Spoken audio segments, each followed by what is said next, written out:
여러분, 오늘 본문 말씀은 이사야서 말씀이에요. 근데 이 이사야가 활동하던 시대는 바로 히스기야 왕 시대예요. 그럼 히스기야 왕 시대는 포로기 시대도 아니고 포로 이후의 시대도 아니에요. 그런데 이사야서 39장의 내용은 말 그대로 이사야가 살았던 시대를 예언하고 있어요. 지금 이게 다 성경 읽기 학교에 나오는 부분인데요. 근데 40장 부분은 이사야가 자기가 살았던 시대를 역사를 얘기한 게 아니라 장차 유대인들이 포로로 끌려갈 것이고 그 포로로 끌려갔던 이스라엘 백성들이 유대인들이 예루살렘으로 돌아오는 그 상황을 설명하고 예언하고 있어요. 그러면서 이렇게 말하는 거예요. 유대 나라는 바벨론 제국에 의해 무너질 것이다. 예루살렘은 불타고 성전은 무너질 것이고 그리고 유대인들은 바벨론으로 끌려갈 것이다. 그곳에서 난민촌을 이룰 것이며 그리고 세월이 흐르면서 그 난민촌이 집으로 바뀔 것이다. 그렇게 얘기를 합니다. 그러면서 이사야가 자그마치 200년 이후의 일, 아니 100년 이후의 일, 그 일에 대하여 얘기하면서 뭐라고 얘기하냐면 그래도 너희들 희망을 잃지 말아라. 70년이 지나면 귀환할 것이다 라고 얘기를 하는 거예요. 그 이후에 유대인들이 하나님의 말씀대로 바벨론 제국에서 고레스 왕, 페르시아 왕이 바벨론 제국을 무너뜨림으로 말미암아 이 키루스 2세 세계사의 페르시아, 지금은 이란이죠. 그 페르시아의 왕 덕분에 모두 예루살렘으로 돌아가게 돼요. 근데 예루살렘으로 이렇게 돌아왔더니 폐허 있는 거예요. 폐허. 생존 환경도 어려웠고 삶의 터전도 폐허가 돼 있고 예루살렘 성전도 솔로몬 성전도 파괴되었고 영적 생활이 되지가 않아요. 예배를 드릴 수도 없고 제사를 드릴 수도 없고 도시를 재건해야 하고 성전도 재건해야 했고 생존도 해야 돼요. 그런데 또 문제가 생기는 거예요. 그 나쁜 사마리아 사람들이 사사건건 이 유대인들이 하는 일을 방해를 하는 것입니다. 그러니까 이들이 뭐예요? 침체에 빠지게 된 거예요. 그런데 하나님이 이사야를 통하여 장차 일어날 일 중에서 너희들은 이런 일을 당하지만 그래도 걱정하지 말아라. 내가 너희들에게 소망을 전하겠다. 희망을 전하겠다. 그 내용이 오늘 설교 제목이에요. 독수리처럼 그래도 상승기류를 타라 하는 것입니다. 여기서 이 상승기류라는 말은 어떠한 일의 형세가 뚫고 올라간다는 의미죠. 여러분, 저는 이 이사야가 말했던 이 상황이 지금 우리가 겪고 있는 상황과 유사하다고 생각합니다. 코로나19로 긴 침체 속을 경험하고 있죠. 많은 부분들이 어려움에 처해 있어요. 마치 포로 기간에서 돌아왔던 유대인들처럼 생존 환경이 어렵습니다. 건강도 힘들고 가정생활도 힘들고 사업은 뜻대로 되지 않고 사람들은 속을 썩이고 공부는 갈피를 잡지 못하고 한국교회도 힘들어하고 있고 영적 생활도 쉽지 않지요. 회사이나 학교에서나 다 보면 뭐가 있냐면 꼭 이 사마리아인 같은 사람들이 한두 명씩 있는 것이죠. 사업장이나 가정에도 사사건건 반대하는 사람들이 있다라는 것입니다. 그럼에도 하나님은 우리에게 본문 말씀을 통하여 소망을 전하고 있는 겁니다. 그것이 무엇이냐면 새해에는 독수리처럼 상승기류를 타게 될 것이다. 성도 여러분, 우리가 독수리처럼 상승기류를 탈 수 있는 이유가 뭘까요? 우리의 현실이, 나의 현실이, 아니 유대인들의 현실을 바라보니 완전히 황폐화되어 있어요. 예루살렘으로 돌아와 봤더니 성전은 무너지고 농사지을 땅도 없어지고 거기다가 집도 무너져 있고 그리고 가정과 자녀와 그리고 지금 우리로 말한다면 직장생활과 사업장을 어떻게 해야 좋을지 근심받게 되지 않아요? 이럴 때 하나님이 지금 말씀하는 내용이 이사야 40장의 내용이에요. 근데 하나님이 뭐라고 얘기를 하냐면 다른 얘기를 안 해요. 너희들 생존 환경이 어렵냐? 가정 환경이 어렵냐? 건강이 힘드냐? 사업이 뜻대로 되지 않느냐? 사람들이 속을 썩이냐? 공부를 갈피 잡지 못하겠냐? 자녀들을 어떻게 키울지 모르겠느냐? 교회 생활이 너무 힘겹냐? 하는 일이 사사건건 뜻대로 되지 않느냐? 사마리아인들이 옆에 있느냐? 그런데 하나님은 뭐라 그러냐면 그 사마리아인들을 해결해 주겠다. 영적 생활을 해결해 주겠다. 속 썩이는 사람을 해결해 주겠다. 사업장이 잘 되게 해 주겠다. 가정 생활을 잘 되게 해 주겠다. 공부가 잘 되게 해 주겠다. 건강이 잘 되게 해 주겠다. 그런 말을 하지 않아요. 오히려 하나님이 누구신지를 설명하고 있어요.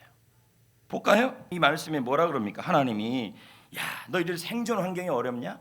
직장 생활이 어렵냐? 영업이 어렵냐? 가정 생활이 어렵냐? 사업장이 어렵냐? 영적 생활이 어렵냐? 자녀들이 걱정되느냐? 염려가 되느냐? 뭐라 그러냐면 그거에 대해서 답을 하나도 안 하시고 뭐라 그러냐면 누가 이 손바닥으로 바닷물을 넣어서 헤아릴 수 있느냐? 다 새나가게 할 수 있는데 뭐라 그러냐면 조금만 담아도 새나가는데 하나님은 바다의 모든 물을 하나님의 손바닥에 다 담아가지고 어느 정도인지를 보신다는 말이에요. 그걸 지금 얘기하고 있다는 거예요.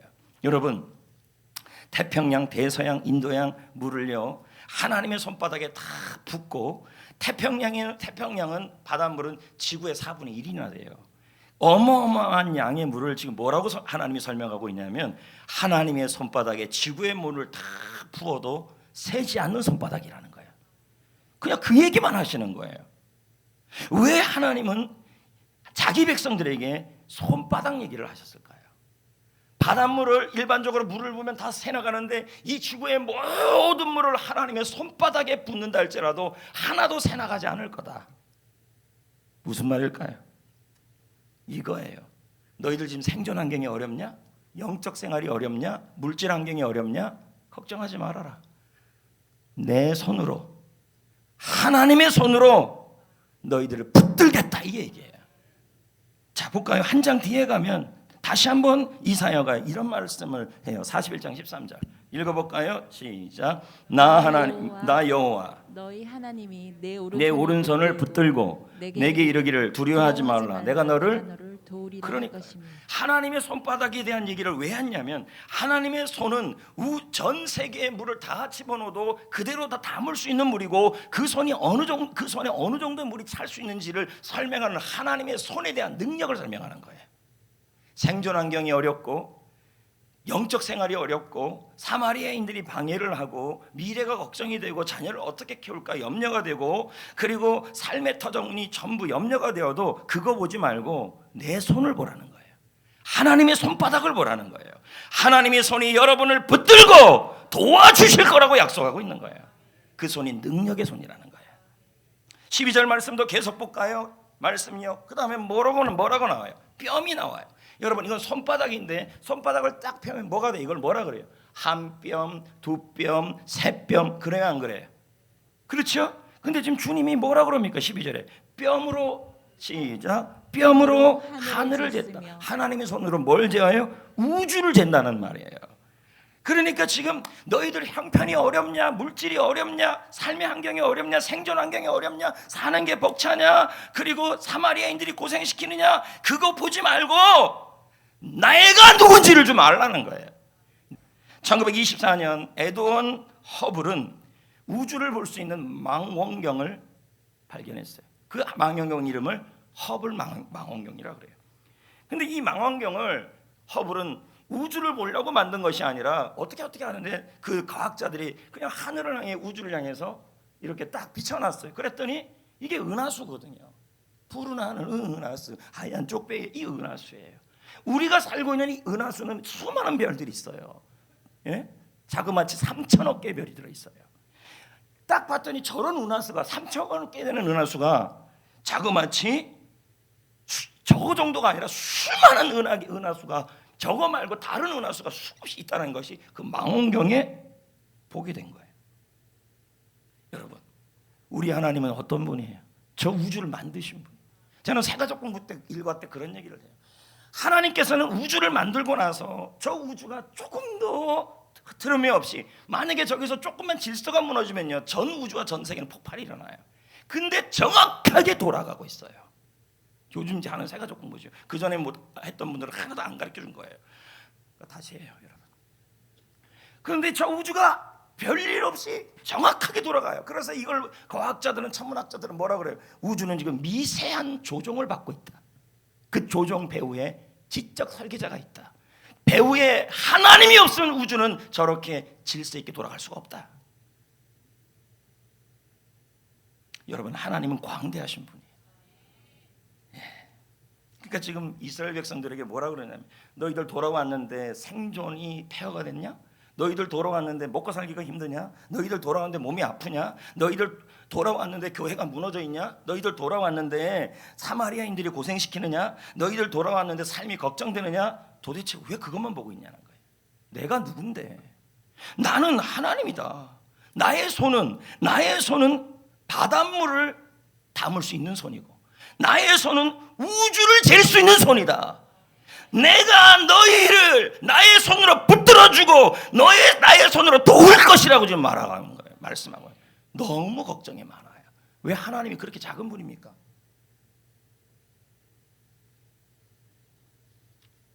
그러면서 이 유대인들이 돌아왔어요. 그리고 갈릴리 땅으로 돌아왔어요. 갈릴리 땅으로 돌아와서 예루살렘으로 돌아왔는데 이런 말을 하는 거예요. 자기들이 나의 지금 이 힘든 생존 환경은 하나님도 모르실 거야. 내 사업장이 내 가정이 이렇게 힘든 거 도대체 하나님은 나 이 사정을 모르실 거야. 내가 지금 사마리아인으로 고생하는 거 내가 모를 거야. 나의 영적 생활이 너무 힘들고 기도가 안 되고 침체되어 있는 이 사정을 하나님은 모르실 거야. 내가 자녀 때문에 고생하고 걱정하는 거 하나님은 모르실 거야. 내가 지금 아픈 거 하나님이 모르실 거야. 그렇게 자꾸 말하는 거야. 그랬더니 하나님이 13, 14절에 아니다. 내가 모르는 게 없다 라고 말하고 있어요. 말씀하고 있어요. 13절 읽어볼까요? 시작. 누가 여호와의 영을 지도하였으며 그의 모사가 되어. 하나님은 다 아시는 분이라는 얘기예요. 여러분, 하나님은 지혜와 지식의 근본이시고 여러분의 사정을 다 아시는 분이라고 지금 설명하고 있는 거예요. 예. 그리고 15절에 계속 봅시다. 15절을 보라. 시작. 보라. 그에게는 열방의 통에 한 방울 물과 같고. 자, 여러분, 하나님에게는요 제국들이 나라들이 뭐예요? 양동이에 물 한 방울 똑 떨어진 것 같다는 거예요. 지금 현재 세상을 보면요 참 많은 나라들이 있어요. 그 중에 많은 나라들이 무슨 일이 있냐면 문제를 일으키고 있지 않습니까? 전쟁을 벌이고 국민을 압제하고 이런 일들을 보면 아둥바둥 살아가는 모습 보면서 생존 환경이 너무 어려운 이런 현실을 보면서 우리는 답답해하는 거예요. 근데 하나님은 뭐라 그러시냐면 하나님 보시기에는 모든 나라를 합친 것이 물에 담긴 물방울 하나 같다는 거예요. 제국과 나라들은 무너질 수 있어도 하나님은 절대로 무너지지 않고 여전히 하나님이 온 우주를 만드신 하나님이 우리의 인생을 다스리고 제국을 다스릴 거라는 얘기죠. 그 22절도 한번 볼까요? 그는 시작. 그는 땅 위에 궁창에 앉으시나니 땅에 있는 사람들은 뭐와 같다? 메뚜기 같다. 그가 하늘을 차일같이 펴서 천막 거주할 천막까지 지셨고. 네. 여러분 보십시오. 각국 정상들이 권력 다툼을 해요. 전용기를 타고 비행기를 타고 다 이동할 때는 자동차 행렬을 타고. 근데 하나님은 이 모습을 뭐라 여기냐면 메뚜기 같다는 거예요. 메뚜기 같다. 여러분, 메뚜기는요 풀이 한번 툭 건들면요 깜짝 놀라요. 아무리 여러분 유명한 제국의 왕들이라도 아무리 각국 정상이라도요 그들이 아무리 대단해 보이도요 하나님 보기에는 메뚜기 같다는 거죠. 25절도 볼까요? 하나님과 비교할 수가 없다는 거예요. 그러니까 무슨 권력, 세력, 그리고 물질의 힘 뭐 이런 거 전부 하나님과 비교할 수 없다는 거예요.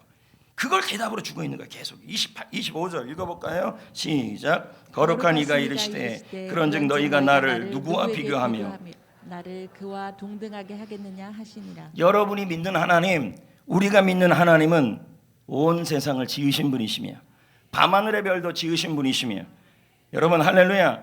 우리가 조금 전에 봤던 그 은하계만 별이 3천억 개가 있는 거예요. 그 별을 만드신 분이 하나님이에요. 1972년 아폴로 17호 우주 비행사들이 달을 가던 중이었어요. 근데 우주선에서 지구를 이렇게 봤더니 너무 이쁜 거예요. 그래서 너무 저 지구의 모습이 아름다워서 우주인들이 그 아폴로 13호의 우주인들이 이 지구의 모습을 뭐라고 부르냐? 푸른 마블 구슬이다 라고 부른 거예요.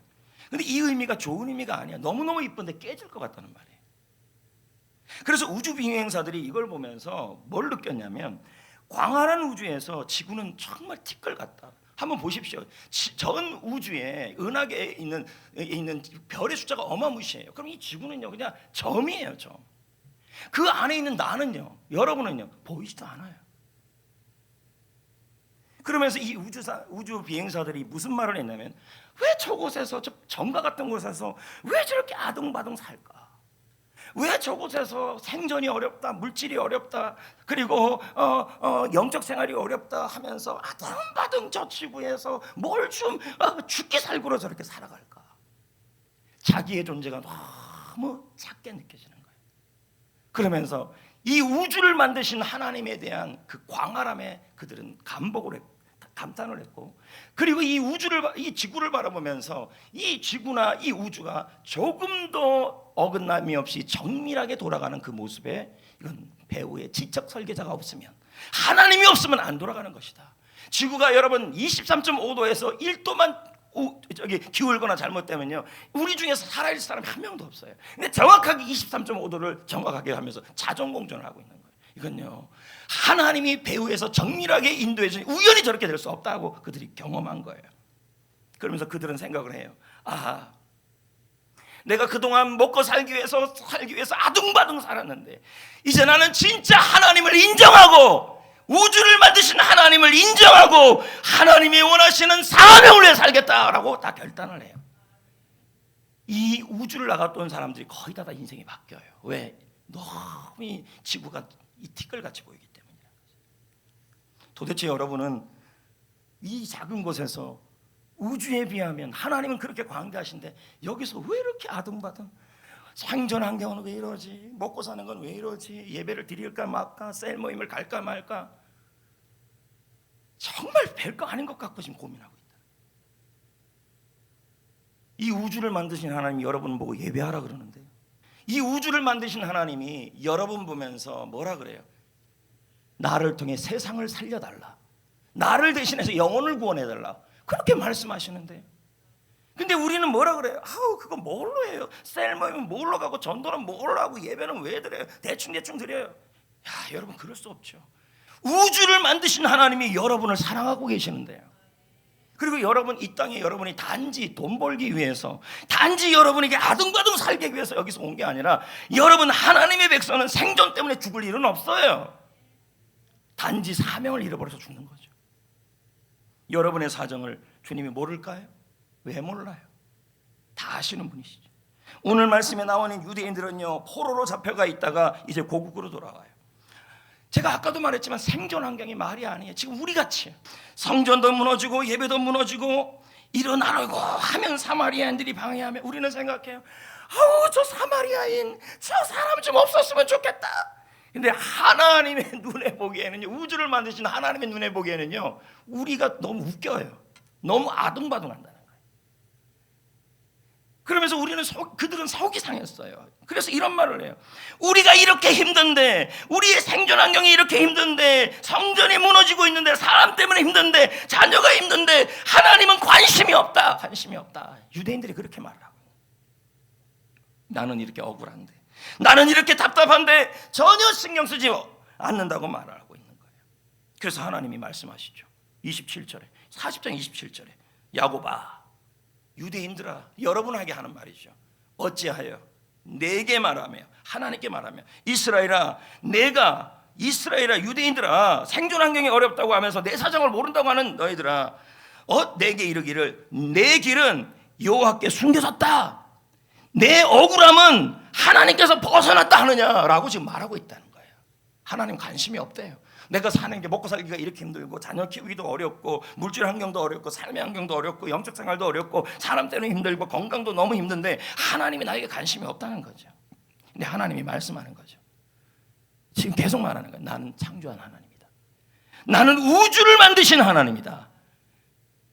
그리고 너희들은 나의 형상으로 만든 나의 자녀들이다. 내가 어찌 너를 잊겠느냐. 내가 온 우주에 비해 먼지처럼 작게 보여도 나는 너의 사정을 알고, 나는 너를 사랑하고, 나는 너를 구속하였고, 나는 너를 지명하여 불렀다. 너는 내 거다, 내 것이다. 여러분, 우주에 비해서 여러분은 먼지도 안 돼요. 그런데 그 하나님이 이 먼지 같은 우리를 뭐라 그래요? 지명하여 불렀나니 너는 내 것이라. 먹고 살 걱정 하지 마셔요.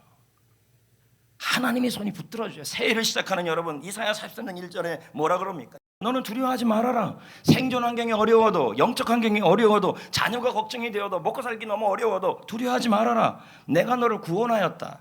내가 너를 지명했다. 보이지도 않는 우리를 지명했다는 거지. 우주보다 크신 하나님이 여러분 한 사람 한 사람을 지명하여 불렀나니 너는 내 거다, 내 것이라. 여러분 얼마나 감동된 말씀입니까? 그런데 여러분 여기서 끝나지 않아요. 하나님의 약속은 11절에 보십시오.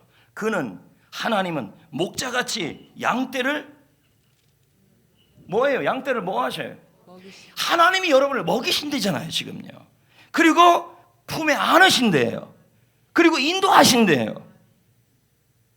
왜 그렇게 할까요? 여러분 우리 우주의 지구는 티끌같이 작은 거고, 그 지구의 대한민국은 보이지도 않고, 그 대한민국에 있는 성전은 보이지도 않아요. 여러분도 보이지도 않아요. 근데 주님이 뭐라 그래요? 내가 너를 지명하였다. 너를 내가 구원하였다. 그래서 아들 예수까지 보내줬다. 너희를 위해서. 너희들은 내 것이다. 내가 너희를 먹일 것이다. 내가 너희를 안을 것이다. 내가 너를 인도할 것이다. 그게 목적일까요? 왜 그렇게 해줄까? 이사야 60장 4절에 뭐라 그럽니까? 모든 민족의 아들과 딸들이 너희들에게 오게 하기 위해서 너희를 먹일 거고, 너희들 사업장을 먹일 거고, 너희들의 자영업을 먹일 거고, 너희들의 자녀를 안을 거고 인도할 것이다. 뭐예요? 주님이 그렇게 하는 이유가 뭐예요? 여러분을 통하여 영혼이 돌아오게 하기 위해서. 영혼 구원이. 저는 이 부분에 큰 감동을 받아요. 지구라는 곳에서 얼마나 아둥바둥 살아갑니까? 예? 하나님 눈에 보기엔 웃기죠. 비행기를 타고서 조금만 여러분 올라가서 아래를 보면요, 정말 점이에요. 하나님 눈에도 그렇죠.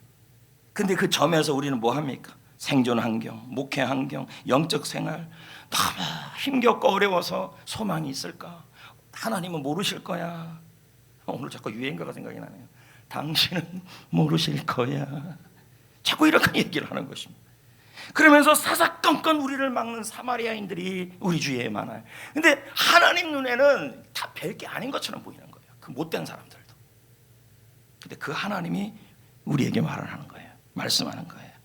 건강도 가정생활도 사업도 뜻대로 되지 않고 자신의 인생과 계획도 자꾸로 꼬여만 가는데도 하나님은 모르실 거야. 나에게 관심이 없어. 근데 하나님이 뭐라 그러냐면 제발 좀 그런 말 좀 하지 마라. 나는 온 우주를 창조한 하나님이다. 이 온 우주에 비해 지구는 먼지 같다. 그 속에서 너희들은 미미한 존재다. 하지만 너희들 지금 생존 환경이 흔들리고 영적 생활이 흔들리고 사람이 힘들게 하고 건강이 어렵고 가정생활이 어렵고 사업이 뜻대로 되지 않고 학업이 어렵냐? 걱정하지 말아라. 내가 너를 사랑한다. 내가 너를 내 형상으로 지었다. 내가 너를 위한 계획이 있어 너희들을 이 땅에 보냈다. 아멘. 두려워하지 말아라. 여러분 하나님은 약속합니다. 너는 내 것이다. 너는 보배다. 너무 감사하지 않아요? 우주보다 크신 하나님이 여러분을 구원하시고 예수 믿게 하시고 행복한 사람이 되게 하시고 지금 생존 환경이 어려워도 하나님이 먹일 것이고 자녀들이 걱정돼도 붙들어 줄 것이고 인도해 줄 것이다. 새 힘을 줄 것이다. 너희들은 나의 보배다고 말씀해 주시는 거예요. 그것으로 끝인가요? 아니, 너희를 통하여 모든 족속이 행복해지기를 원한다. 그래서 너희를 건강하게 할 것이고 먹일 것이고 붙들어 줄 거예요. 그러니까 하나님의 백성이 굶어 죽는 이유는 뭐 때문이냐면 하나님이 주시는 미션으로 살지 않아요. 너희는 먼저 그의 나라와 그의 의를 구하라. 그래야 모든 것을 더해 주시리라. 그러므로 여러분 지금 이때일수록 생존 환경이 어려울수록 예배자가 되셔야 하고 어떻게 살 거라고 걱정하지 말고 하나님, 큰 하나님, 광대하신 하나님, 우주보다 크신 하나님 앞에 바로 서십시오. 예배자로 서십시오. 전도자로 서십시오. 셀 모임에 참여하십시오. 그러기 위해서 하나님이 내 것이라 먹인다, 붙든다, 인도한다 이렇게. 우리는 그러잖아요. 바쁘면 셀 모임 안 갈래요. 바쁘면 셀은 무슨 셀이에요. 돈 버는 게 더 바쁘죠. 충분히 이해가 되죠. 근데 여러분 하나님이 여러분을 돈을 벌게 하고 먹이시고 붙들어 주시고 인도하시고 책임져 주시고 힘 주시는 것은 뭐냐면 여러분을 통해서 모든 족속이 행복하게 하기 위해서요. 그 일을 이루는 것이 예배자이고 그 일을 이루는 것이 셀이고 그것을 이루는 것이 교회입니다.